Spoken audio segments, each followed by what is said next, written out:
मैं एक राइटर हूँ और मैं नए नए आइडियाज़ के लिए बहुत अधिक ट्रैवल करता हूँ।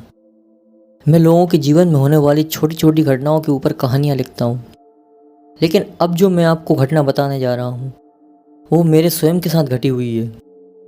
मैं नहीं जानता कि आप कितना भूतों और नेगेटिव एनर्जी में यकीन करते हैं, लेकिन मेरे साथ हुई इस घटना से मेरा यकीन भूतों और नेगेटिव एनर्जी के प्रति बहुत अधिक हो गया है। एक बार मैं पुणे से अहमदाबाद अपनी कार से जा रहा था। पुणे से अहमदाबाद लगभग 700 किलोमीटर है और मैं हाईवे पर था। मुझे अहमदाबाद पहुंचने में लगभग 8 घंटे और लगने वाले थे। रात बहुत हो चुकी थी, तो मैंने सोचा कि आज रात किसी होटल में रुककर कल सुबह अहमदाबाद के लिए निकलता हूँ। मैंने हाईवे के पास करीब 5-6 होटल में ट्राई किया, पर मुझे किसी भी होटल में रूम नहीं मिला। मैंने एक पेट्रोल पंप पर पेट्रोल डलाने के लिए गाड़ी रोकी। पेट्रोल पंप के पास ही एक छोटी सी दुकान थी।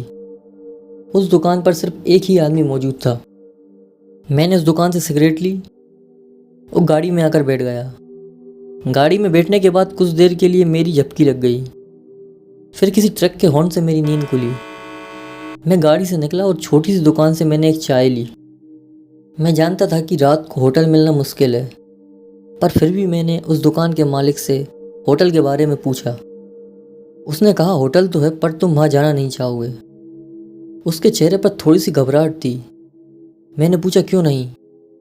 उसने कहा वह होटल भूतिया है। कुछ समय पहले वहाँ के किसी स्टाफ मेंबर को होटल में मार दिया गया था। मैं बहुत थक चुका था और रात बहुत हो चुकी थी। मुझे अगले दिन फिर से ड्राइव करना था। मेरे पास उसकी बातों पर विश्वास करने का समय नहीं था। मैंने उससे होटल का एड्रेस पूछा। होटल उसकी दुकान से करीब 10 मिनट के रास्ते पर थी। मैं होटल पहुंचा। होटल का नाम खंजन व्यास था। होटल का मालिक ही होटल का मैनेजर था। इसके अलावा सिर्फ एक और आदमी था जो होटल में काम करता था, जिसने रेड कैप पहनी हुई थी। यहाँ के सभी रूम खाली क्यों हैं? क्योंकि रास्ते में पड़ने वाली सभी होटल के रूम भरे हुए हैं। क्या ये होटल भूतिया है? मैंने पूछा। उसने कहा क्या तुमने भी यही सुना है कि यहाँ के किसी स्टाफ मेंबर को होटल में मार दिया गया था? हाँ, मैंने कहा, पर मुझे इस बात से कोई फ़र्क नहीं पड़ता कि यह कहानी कितनी सच्ची है। आप मुझे मेरे रूम की चाबी दीजिए जिससे मैं अपने रूम में जा सकूं। उसने बिना कुछ कहे मुझे अपने रूम की चाबी दे दी और अपने स्टाफ मेंबर को मेरा बैग उठाने को कहा। मैंने रात को 2 बजे चेक इन किया और डिसाइड किया कि सुबह 7 बजे मैं होटल से चेकआउट कर दूंगा, क्योंकि मुझे जल्द से जल्द अहमदाबाद पहुंचना था। मैंने रूम में पहुंचने के बाद अपने कपड़े चेंज किए और लगभग 2:30 बजे मैं सोने चला गया। 2:45 पर मेरी नींद खुली। मुझे उठने पर ऐसा लगा जैसे मैं 2 घंटे सो चुका हूँ। मुझे बहुत घबराहट महसूस हो रही थी। मुझे घबराहट सिर्फ इसी विचार से हो रही थी कि यह होटल भूतिया है। मुझे ऐसा लग रहा था कि मुझे लंबी नींद आ गई है, तो इसलिए मैंने ताज़ी हवा लेने और सिगरेट पीने के लिए होटल के बाहर जाने का सोचा। मैं नीचे गया तो मैंने देखा कि होटल का मेन गेट अंदर से बंद था। मैंने गेट खोलने की कोशिश की, पर वह मुझसे खुला नहीं। मैंने आसपास देखा, वहाँ कोई भी नहीं था। मैं डरा हुआ था। मैं वापस अपने कमरे में चला गया। मैंने अपने कमरे की खिड़की खोली और सिगरेट पीना शुरू कर दिया। मैंने दरवाजे पर एक दस्तक सुनी। मैंने दरवाज़ा खोला। होटल का मालिक बाहर खड़ा था। उसने मुझे कमरे के अंदर सिगरेट पीने के लिए मना किया। उस पल मेरे मन में कई सवाल थे, जिनमें से एक सवाल यह था कि उसे कैसे पता चला कि मैं सिगरेट पी रहा हूँ। क्या आप होटल का दरवाज़ा खोल सकते हैं जिससे मैं बाहर जाकर सिगरेट पी सकूं? मैंने उससे कहा। उसने मुझे एक अजीब सी भयानक सी मुस्कान के साथ देखा और कहा, अच्छा तो तुम बाहर जाने की कोशिश कर रहे थे। ठीक है, मैं अब कमरे में सिगरेट नहीं पीऊँगा। और मैंने तुरंत दरवाज़ा बंद कर दिया।